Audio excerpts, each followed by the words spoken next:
Welcome back to Global War 1939. Here we are for turn 8. So let's take a look.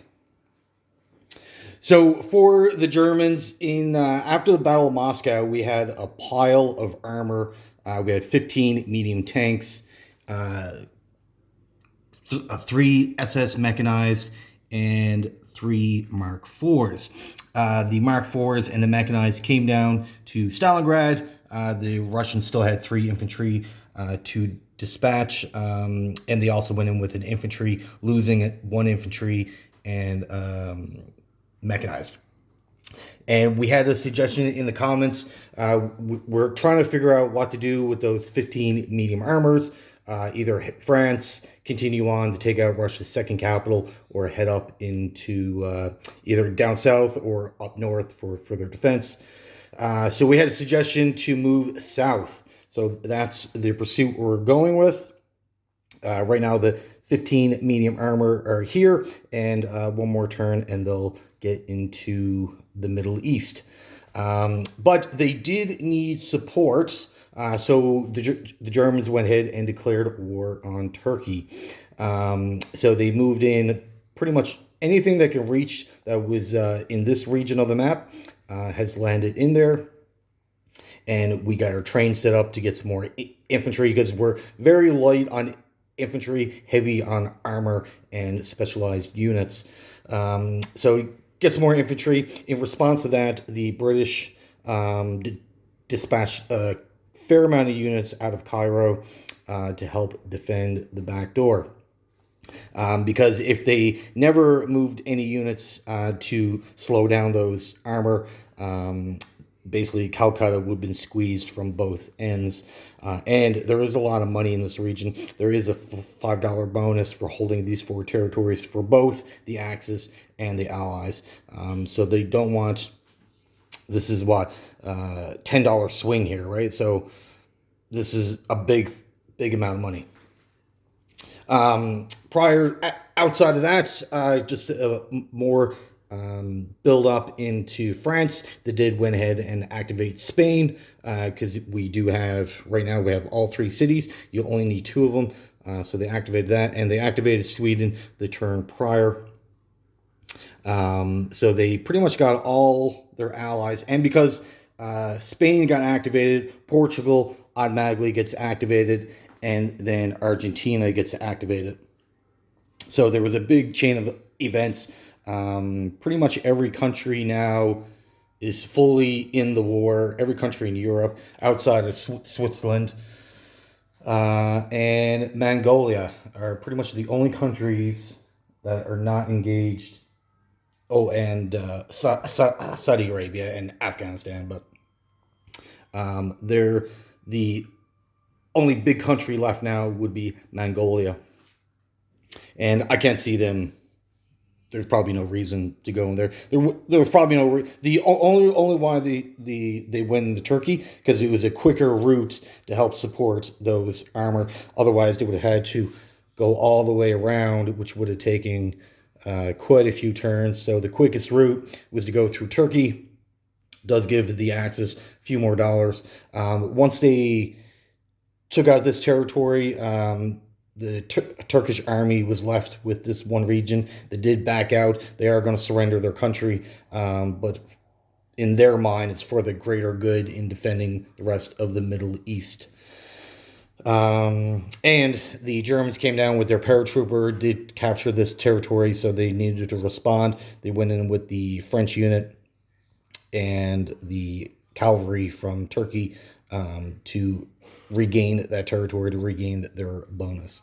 The Turkey also stood up a small fleet. It's a destroyer and coastal battleship. So that joined with the British Navy that was in Sea Zone 40. But the Italians are hot on their trail. They should be able to catch up with them, unless they pull out and go down to Sea Zone 64, which is probably more realistic. Even though this is a nice sized fleet, we got a battleship, coastal, escort carrier, 3 transports, a cruiser, a couple destroyers, but it's no real match for the strength of the Italian fleet, cruisers, destroyers, subs, 2 battleships. So they'll probably vacate. But they did their job. It's been 3 turns now that the Italians haven't been able to collect for the bonus for the Mediterranean. So that's $9. So it's 3 less infantry on the map. And the Operation Torch landings from a couple turns ago had made its way to original Italian territory, liberating northern Africa away from the Axis into the Allies. And then the Portuguese liberated Gibraltar yet again. So Spain is still in there. This is the Spanish Navy. So the Spanish are down 1 territory. They should be able to retake it. That shouldn't be too much of an issue. We'll see how all that goes. But the big event for this round was D-Day. The Allies landed in Brodor. So the combined effort of the British and the Americans. So what's currently sitting there in Brodor is a slew of British and American units, a pile of artillery, about a dozen medium tanks, a couple light tanks, 30 to 40 infantry, paratroopers, Marines, heavy artillery. So quite a bit. The Germans are kind of looking at the situation and trying to figure out how to put those units back into the Atlantic. Right now, the biggest threat on the German side would be this stack, which is currently in Paris. So we got Tiger tank, Mark 4s, Mark 5s, light tanks, stack infantry, SS infantry, artillery, heavy artillery. So we'll figure out how the best course of action. Now they could use the Spanish units here, this stack of infantry. On card 5 in Reims, we have pretty much everything here can reach there. So 2 Mark 4s, medium tanks, artillery, and 2 SS mechs. They can all reach except for the infantry, of course. So this turn is going to be a lot of maneuvering, trying to, because if they don't remove the Allies out of France, they're going to bunker down. The Americans did purchase some more transports, so they'll get another shipment of units over. The British will do the same. So if they don't remove this beachhead, they'll probably stay and then slowly start working towards Paris, and then divert either down to Rome or Berlin. So this is a grave threat to the Axis game. If they don't handle this could be the turning point that the Allies need to actually win. Because at this point, without Brodor falling, is easily anyone can look at the map and be like, okay, this is going to be an Axis win. It's only a matter of time. But this puts all that into jeopardy. So we'll see how all that plays out. And then Argentina getting activated is a big threat to Brazil, because if you remember, the Brazilians vacated their entire army, went up, liberated Gibraltar quite a few turns ago, and then helped out the British in Africa. So they're currently up here. So the Americans, not to lose their ally, 4 infantry versus 1, you can easily see the Axis will win this battle, and it'll be another $4 swing in the favor of the Axis. So the Americans are going to have to send some help, and then remove this threat, because basically Brazil is replacing the income that the Americans have lost in the Philippines and Guam.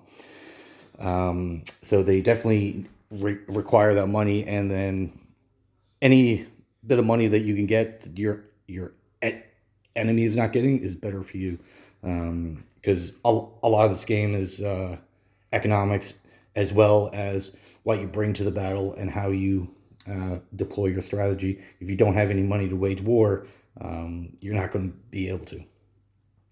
The Canadians did their standard purchase of one transport, a light tank, and an infantry. They are collecting $15, so that's probably the smartest purchase, and they could get units over right away.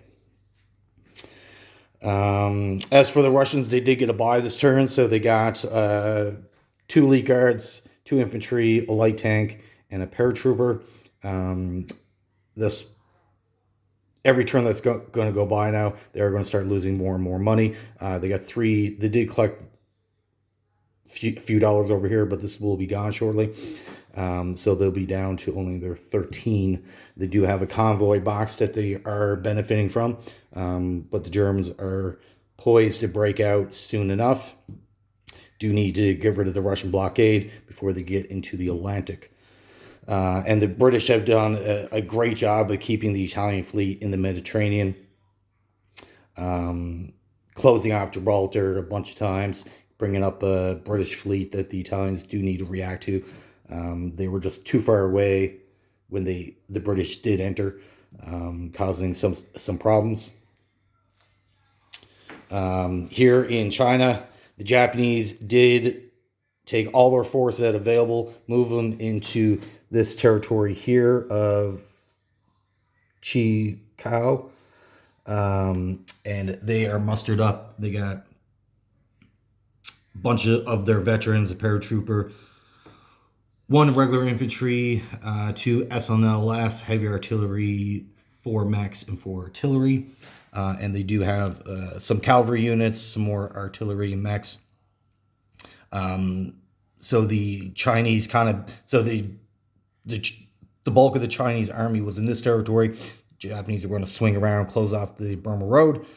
So the Chinese backed up to help defend it. So the Burma Road is heavily stacked with units in defense. So if the Japanese do want to close that road to remove a huge economic boost to China,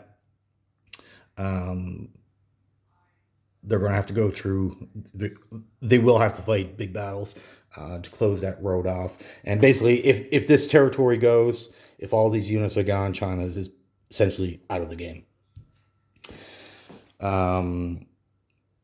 Japan did land here to recapture this territory off FEC. The Australians have done a really good job last couple turns, taking advantage that the Japanese fleet did go way up north in the Pacific. It's taken the Japanese quite a few turns to get back into position to stop the Australian fleet.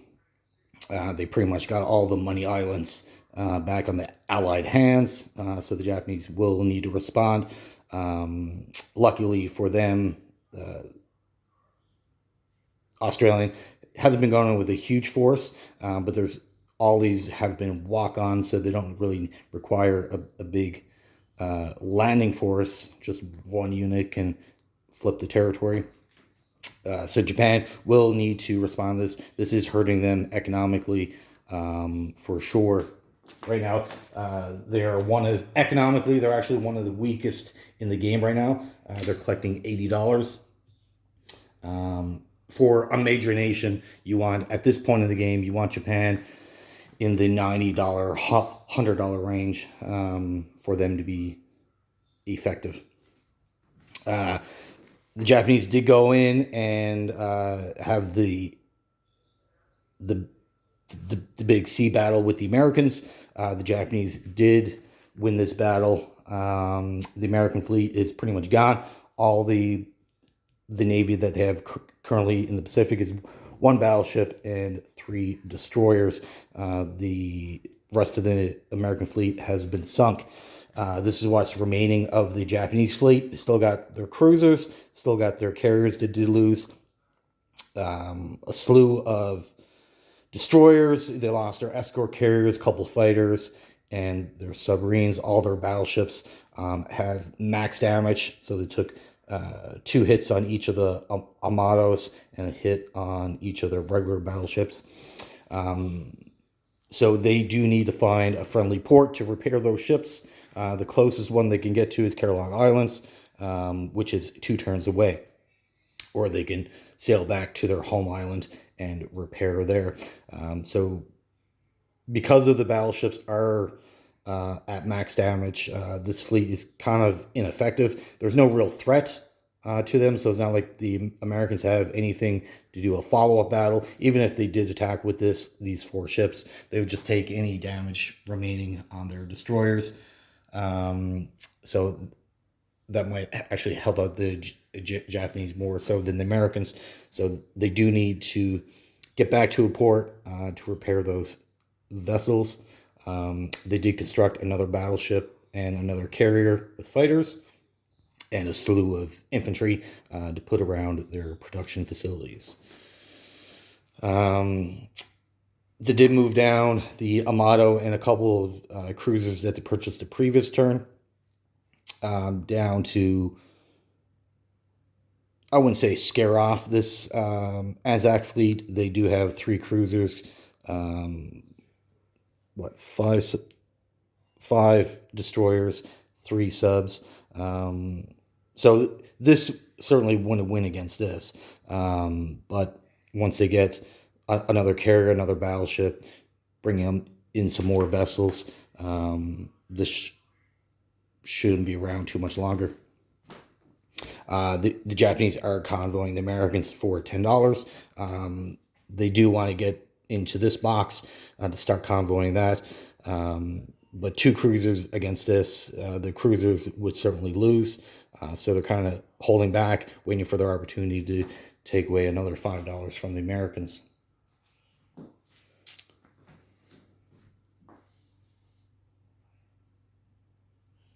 All right, and for the Italians, they did back up again. They brought their main army closer to this threat. And the British did remove 3 of the 4 Italian transports, so they're only left with 1.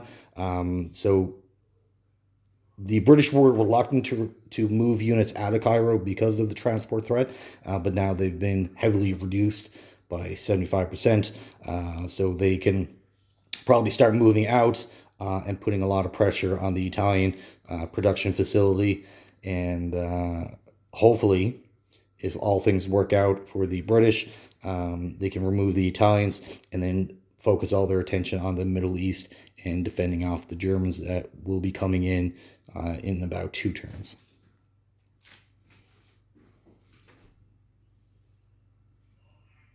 All right. Well, if you have any questions or see any strategy tips or anything of that nature, please put it in the comments. And have yourself a great day.